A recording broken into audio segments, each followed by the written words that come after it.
হয় যেখানে আজকে শুধু মহিলা বলে নয়, অশ্রাব্য ভাষায় কথা, গালাগাল এবং যে বাংলা ভাষা নিয়ে মমতা ব্যানার্জি গতকাল 21শে জুলাইয়ের মঞ্চ থেকে অনেক কথা বললেন, বাংলা ভাষা, এই জলপাইগুড়ির এই অশ্রাব্য ভাষায় প্রফেসরকে আক্রমণ করা, এই বিষয়ে কি মমতা ব্যানার্জি আপনি জানেন না? আপনি কোন বাংলা ভাষার কথা বলছেন? যে বাংলা ভাষায় টিচার চেয়ে আজকে দাড়িভিটে রাজেশ আর তাপসকে আপনার পুলিশ গুলি করে দিয়েছিল, আপনি আজকে বড় বড় কথা বলেন মমতা ব্যানার্জি? আপনার তো লজ্জা হওয়া উচিত। আপনি কোন বাংলা ভাষার কথা বলছেন? যে বাংলা ভাষায় আপনার কাছের ভাই বোলপুরের অনুব্রত মণ্ডল যে ভাষায় আপনার পুলিশের মা এবং স্ত্রীকে বিছানায় আসার কথা বলে, আপনি সেই বাংলা ভাষার কথা বলেন। আজকে বাংলা আর বাঙালির জন্য আপনার দরদ উতলে পড়ছে, কিন্তু আমরা জানি আসলে কারণটা কি। বিহারে এসআইআর হচ্ছে, ৭৫ লক্ষ নাম, ভুয়ো ভোটার কার্ডের নাম কাটা গেছে।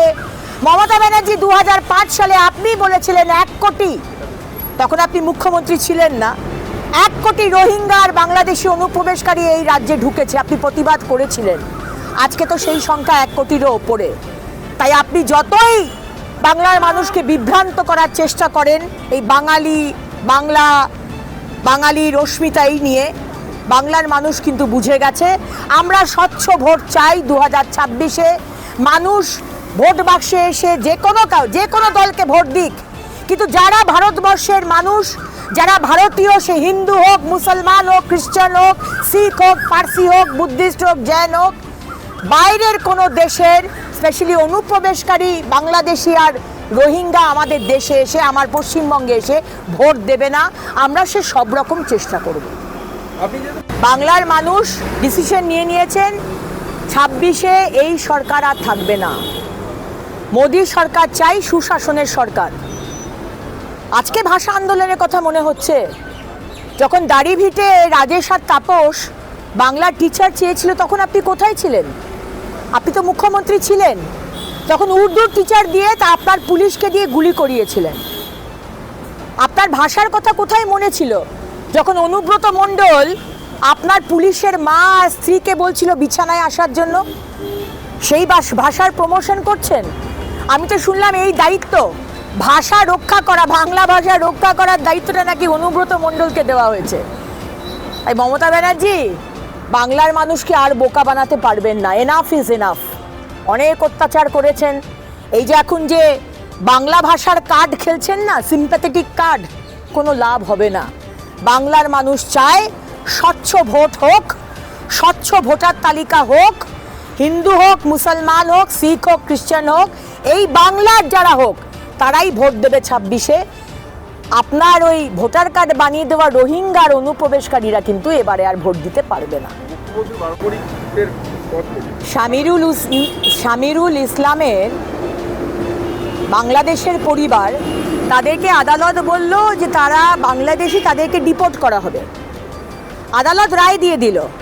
তারপরে দেখা যাচ্ছে শামিরুল ইসলাম বলছে না, এরা নাকি পঞ্চায়েত বলেছে এরা এখানকারই লোক। তো মমতা ব্যানার্জি যে আদালতের ওপরে যান, গতকালও তো দেখলাম আদালতের যে রেগুলেশনস ছিল, রুলস, সেটাকে মানা হয়নি। আদালতকে উনি বুড়ো আঙুল দেখান, কালকেও তাই করেছেন। আর এই রায়তেও আমরা একই জিনিস দেখতে পাচ্ছি।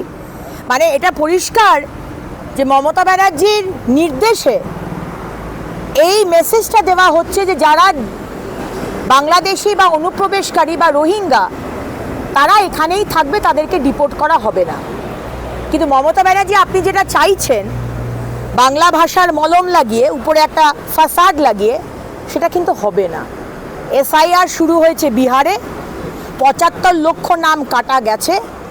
পশ্চিমবঙ্গেও এসআইআর হবে, 1 কোটির ওপর নাম বাতিল করা হবে মিনিমাম, যারা রোহিঙ্গা অনুপ্রবেশকারী। আমার বাংলার হিন্দু মুসলমান কারোর নাম বাদ দেওয়া হবে না। কিন্তু বাংলাদেশি লোক এসে এখানে ভোটার কার্ড বানিয়ে আপনাকে ভোট দেবে, রোহিঙ্গারা এসে আপনাকে ভোট দেবে, এটা তো আমরা হতে দেব না। হয় যেখানে আজকে শুধু মহিলা বলে নয়, অশ্রাব্য ভাষায় কথা, গালাগাল এবং যে বাংলা ভাষা নিয়ে মমতা ব্যানার্জি গতকাল 21শে জুলাইয়ের মঞ্চ থেকে অনেক কথা বললেন, বাংলা ভাষা, এই জলপাইগুড়ির এই অশ্রাব্য ভাষায় প্রফেসরকে আক্রমণ করা এই বিষয়ে কি মমতা ব্যানার্জি আপনি জানেন না? আপনি কোন বাংলা ভাষার কথা বলছেন? যে বাংলা ভাষায় টিচার চেয়ে আজকে দাড়িভিটে রাজেশ আর তাপসকে আপনার পুলিশ গুলি করে দিয়েছিল, আপনি আজকে বড় বড় কথা বলেন মমতা ব্যানার্জি? আপনার তো লজ্জা হওয়া উচিত। আপনি কোন বাংলা ভাষার কথা বলছেন? যে বাংলা ভাষায় আপনার কাছের ভাই বোলপুরের অনুব্রত মণ্ডল যে ভাষায় আপনার পুলিশের মা এবং স্ত্রীকে বিছানায় আসার কথা বলে, আপনি সেই বাংলা ভাষার কথা বলেন। আজকে বাংলা আর বাঙালির জন্য আপনার দরদ উতলে পড়ছে, কিন্তু আমরা জানি আসলে কারণটা কি। বিহারে এসআইআর হচ্ছে, ৭৫ লক্ষ নাম ভুয়ো ভোটার কার্ডের নাম কাটা গেছে। মমতা ব্যানার্জি ২০০৫ সালে আপনি বলেছিলেন ১ কোটি, তখন আপনি মুখ্যমন্ত্রী ছিলেন না, ১ কোটি রোহিঙ্গা আর বাংলাদেশি অনুপ্রবেশকারী এই রাজ্যে ঢুকেছে, আপনি প্রতিবাদ করেছিলেন। আজকে তো সেই সংখ্যা ১ কোটিরও ওপরে। তাই আপনি যতই বাংলার মানুষকে বিভ্রান্ত করার চেষ্টা করেন এই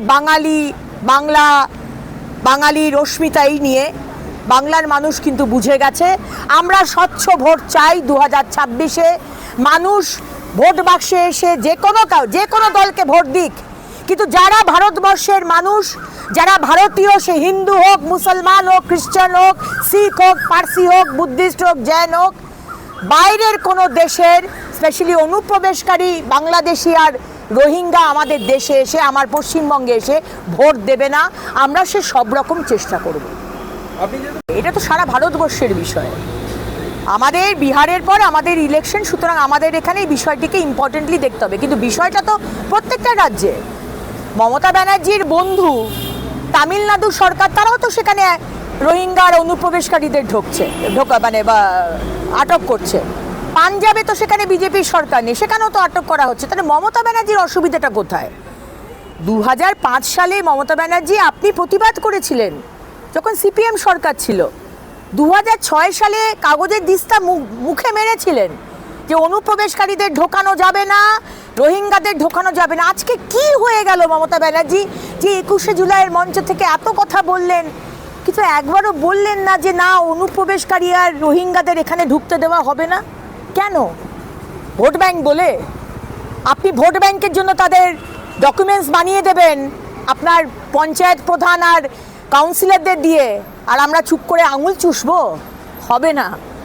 যা যা করা দরকার স্বচ্ছ ইলেকশনের জন্য, সেটাই ইলেকশন কমিশন করবে।